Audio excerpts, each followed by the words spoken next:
Good morning everyone, কেমন আছো তোমরা সকলে? আশা করছি ভালো আছো, আর আমরাও কিন্তু ভীষণ ভালো আছি। শর্মাস ব্লগে তোমাদের সকলকে জানাই স্বাগত আর অনেক ভালোবাসা। তো দেখো সকাল সকাল পৌঁছে গেছি, এখন বাজছিল 6টার মতো। আর দেখো এখানটায়, এইটা কোন জায়গা আমি ঠিক বলতে পারবো না, এই জায়গাটার মধ্যে গাড়িটা ঢোকাতে চাইছিল, কারণ এখানটায় আমরা সবাই কেউ বাথরুমে যাবে, কেউ স্নান করবে, তো এর জন্য এখানটায় স্টপেজ করেছিল। তো গাড়িটা ওর মধ্যে ঢুকিয়েছিল, ঢুকিয়ে আবার কি বুঝেছে কি না বুঝেছে রাখার জন্য, কি মানে গাড়িটাকে ঘুরিয়ে রাখার জন্য বুঝতে পারলাম না, গাড়িটাকে ওই মানে বাউন্ডারির মধ্যে ভিতরে ঢুকিয়ে আবার বাইরে বের করে নিয়ে গেছিলো। জানি না এটা কী জন্য করেছিল। তো দেখতেই পাচ্ছ গাড়িটাকে ভিতরে ঢুকিয়ে ঘোরাচ্ছে, তারপরে ওখানে রেখে দিয়েছিল। ওখানটা অনেকটা টাইমই ছিল, কারণ এতগুলো লোকের তো বুঝতেই পারছো টাইমটা অনেকই লাগবে। আর আমি গাড়ির মধ্যেই ছিলাম, আমি নামিনি, অনেকেই গাড়ি থেকে নেমে গেছে। এই যে দেখো গাড়িটা বাইরে রেখে দিয়েছে, আর এই যে আমার দাদা আরে সবাই নেমে গেছে, সবাই যে মানে গাড়িটা থামার সাথে সাথে সবাই ঝড়ের বেগে নেমে গেছে, কারণ টাইম খুব অল্প।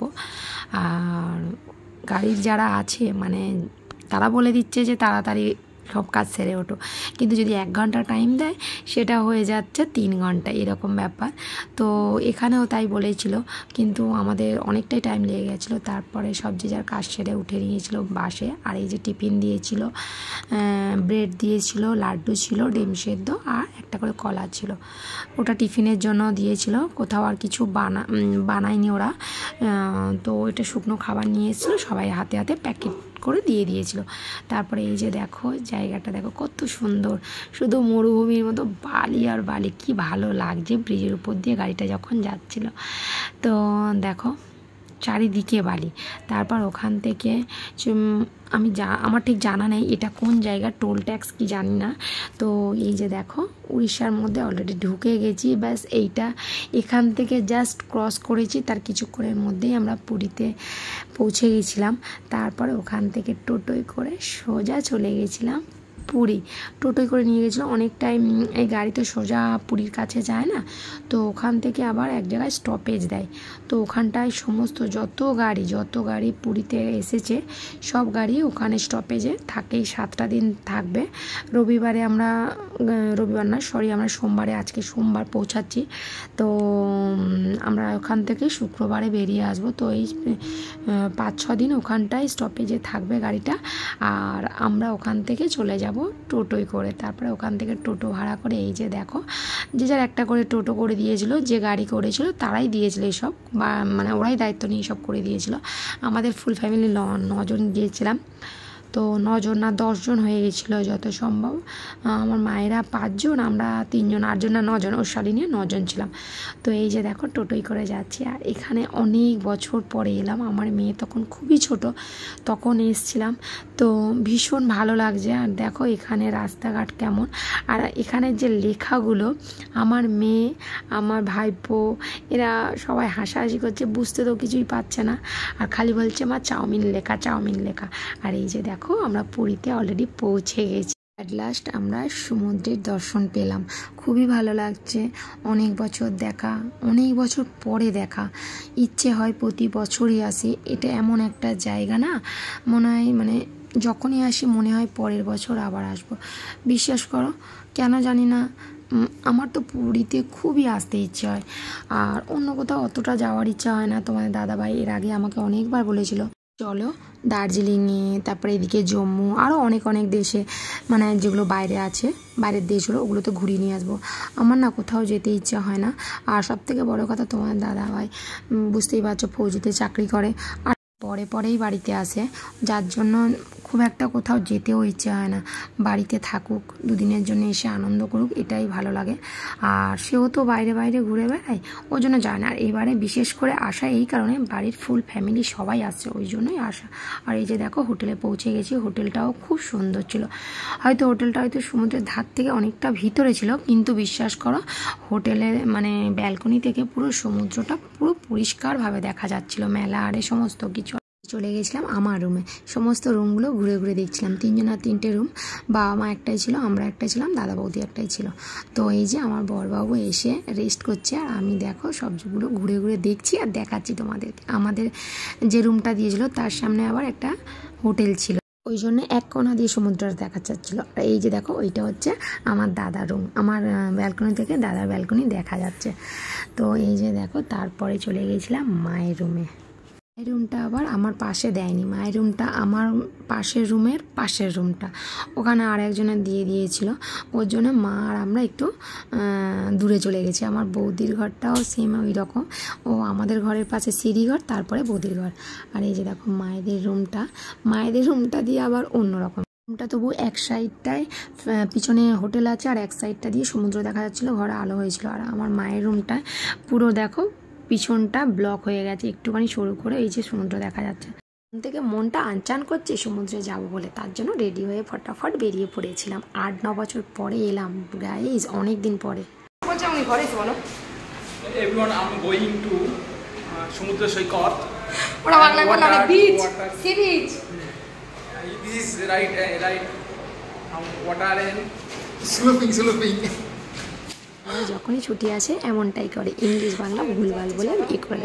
আমি বলি তুমি এমনটা করো কেন, তো বলে তোমার মতো কত লোক আমার দেখে হাসে জানো, এর জন্যই করি।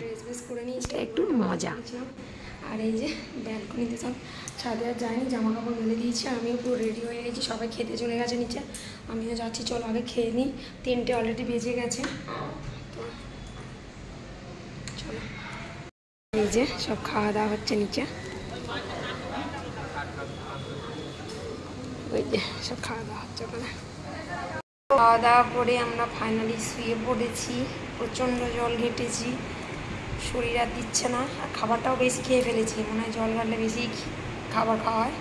আর আমার এই যে করতে পারবো, শরীর প্রচণ্ড মানে দুর্বল হয়ে গেছে। তো খাওয়া দাওয়া করেছি, এখন বাজে কটা বাজে, এবার ঘুমাবো একটু, ঘুম থেকে উঠে সন্ধ্যাবেলা যাবো। করে এসে তোমাদের সাথে কথা বলতে বলতে কখন যে ঘুমিয়ে পড়েছিলাম সেটা বুঝতেই পারি না। এটা পুরীতে এলে হয় আমার সাথে, এটা আমার সাথে না সবার সাথেই হয়, এটা শুনেছি। পুরীতে এলে খুব খিদেও পায়, কেননা নোনা জল বলে কি আমি জানি না, সমুদ্রের জল মনে হয় অতিরিক্ত তো খেয়ে ফেলি। আমি তো খেয়েছি প্রচুর, কেননা ওই যে ঢেউটা আসছিলো আমি সামলাতে পারছিলাম না, 10 বার জলের মধ্যে ডুবে যাচ্ছি আর 10 বার জল খেয়ে যাচ্ছি, এরকম ব্যাপার। ঢেউ এলে কখন কোথায় চলে যাচ্ছি আমি বুঝতে পারছি না, তোমার দাদাভাই আমাকে ধরে রাখতে পারছিল না, এরকম হয়েছিল। তো যাই হোক, ওর একটা শরীরে ধাকাল আছে, ওর জন্য ঘুমিয়েওছি, প্রচুর ঘুমিয়েছি। তো তখন শুয়েছিলাম 3:30 আর উঠলাম 7টার সময়, বুঝতেও পারিনি কখন কিভাবে টাইমটা কেটে গেছে। বাড়িতে কিন্তু 1 ঘন্টায় ঘুম আসে না। তো যাই হোক, ঘুম থেকেও নিজেও তাও উঠিনি, আমার বৌদি এসে ডাকতে তবে উঠেছি, তাও চোখ ছাড়াতে পারছিলাম না, বলে মেলায় যাবে না, চলো সন্ধে হয়ে গেছে। তারপর উঠেছিলাম, তখন উঠে ড্রেস বেস করে আর এই যে রেডি হয়ে সবাই বেরিয়ে পড়েছি। আর আমাদের রুমের সামনে দিয়েই দেখো সমস্ত কিছুই পাওয়া যাচ্ছিলো, এগুলো দোকান দেখো, জুতোর দোকান থেকে জামা কাপড়ের দোকান, শাকের দোকান, আর একটা ছিল মন্দির, এটা হচ্ছে মন্দির। এখানে সবসময় নাম কীর্তন হচ্ছিলো দেখছিলাম। আর দেখো এই গলিটার মধ্যে সমস্ত কিছু আছে, কোনো কিছু মানে কোথাও অন্য যে পুরীর যে মার্কেটটা সেখানে না গেলেও চলে যাবে, ছোটোখাটো সমস্ত কিছু এখানে পাওয়া যাচ্ছে, ব্যাগ থেকে শুরু করে জামা কাপড়, জুতো, থালা বাসন সমস্তটাই পাওয়া যাচ্ছে। আর প্রচণ্ড ভিড় দেখো কত ভিড়। এই যে এসছি, আবার যে কবে আসতে পারবো জানি না, কি আর করবো বলো, ভাগ্যে যদি না জগন্নাথ টানে সেটা কি আর আশা হয়। আর এই যে দেখো বাসনের ঘর।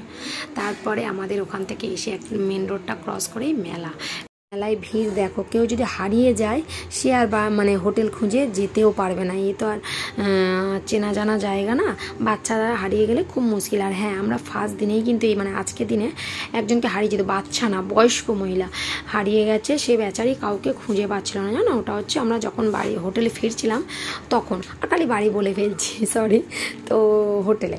তো যাই হোক, তারপরে এই যে দেখো মেলা, কত মেলা বসেছে। ভেবেছিলাম প্রথম দিনে কিছুই নেব না, 3 দিন থাকবো, সোম মঙ্গল বুধ বৃহস্পতি, 4 দিন থাকবো, 4 দিন লাস্টের দিকে কেনাকাটা করব। তো ওখান থেকে দেখো এসে সমুদ্রের ধারে একটু হাঁটাহাঁটি করছিলাম, কিন্তু রাত্রিবেলাও ভিজে গেছিলাম। এই যে ঢেউগুলো আসছিল না, কখন মানে উপরে উঠে আসছে, যখনই নিচে নেমে যাচ্ছে, আমরা একটু এগিয়ে যাচ্ছি তখনই ভিজে যাচ্ছে। আর ওখানে সব দিদি আরে সবাই একটা কার্পেট নিয়ে এসে বসেছিল। আর এই যে দেখো চাঁদটা কত সুন্দর লাগছে, চাঁদের আলোটা সমুদ্রের উপরে পড়েছে, দারুণ লাগছিল, মানে কি বলবো, এত সুন্দর লাগছিল সেটা বলার নয়। সমুদ্রের ধারে ওরকম হাঁটাহাঁটি করার পরে আর সব থেকে কী ভালো লাগে বলো তো, ওই যে সমুদ্রের জলটা আসছিল পায়ে লাগছিল, খুব ভালো লাগছিলো, যার জন্য একটু জলের ধারে ধারে হাঁটছিলাম বাচ্চাদের সাথে সাথে।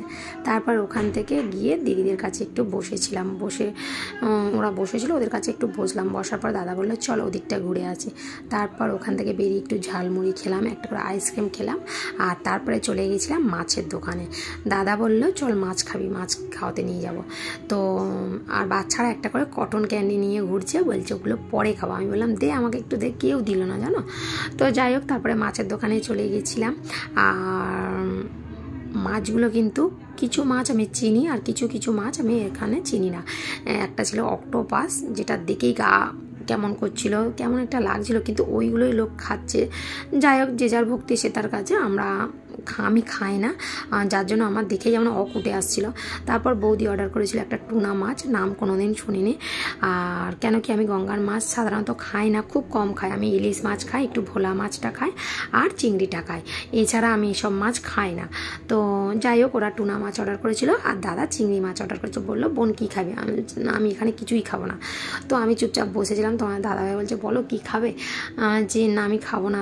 দাদা বারবার ওই দেখো দেখাচ্ছে কোনটা খাবি কোনটা খাবি। আমি যে না আমি খাবো না। বলছে কাঁকড়া খা।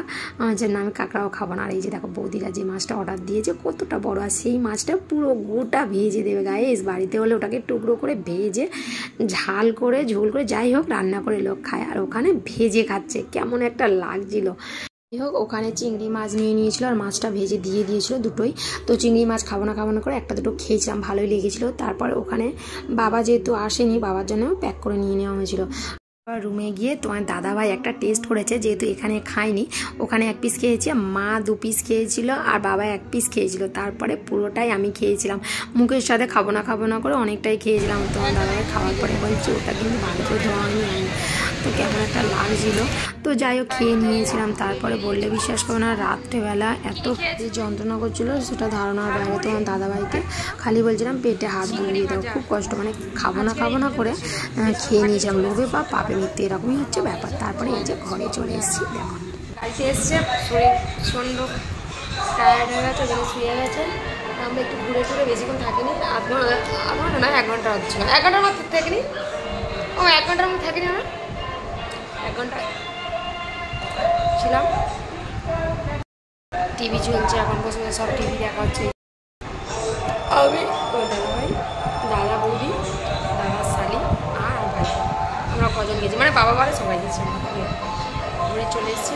তো এখন একটু সিনেমা দেখি, আড্ডা মারি, তারপর খেতে যাবো। তো চলো এখন একটু আড্ডা দিই। হয়ে গেছে 10টা বাজছে, খেয়ে আসি, সব ডাকছে, নিজে অলরেডি খেতে বসে গেছে। বাবা ভাত খাবে না, রুটি আনতে গেছে, যেগুলো মানে ভাত মাংসটা আর কি সব রয়েছে। আর বাবা সুগারের রুটি হলে উনি বলছে খাবো না, তো ওই জন্য ভাবছি ওনার রুটি এনে দিই, আর তারপর আমরা খাবো। অলরেডি সবাই খেতে বসে গেছে, আর রাতটা অনেকটাই হয়ে গেছে। দেখো এই যে খেতে বসে গেছে, এই যে সবাই অলরেডি খেতে বসে গেছে, এই যে সবাই ঘোরাঘুরি করছে। এই হচ্ছে আমাদের নিচের ভিউটা। তারপরে এই যে এসে ব্যালকনিতে বসে আছি, আর এই যে দেখো আমাদের ব্যালকনি থেকে আমার বৌদিদের ব্যালকনি সব দেখা যাচ্ছে। দিদির ব্যালকনিতে এই যে বৌদির বোন, সেদিকে আমার পিসি মেয়ে যায় ওটা পাওয়ার করে বসে আছে ব্যালকনিতে। এই দেখো আমাদের এখান থেকে সমুদ্রটা সব দেখা যাচ্ছে, কত সুন্দর লাগছে রাতে সমুদ্র।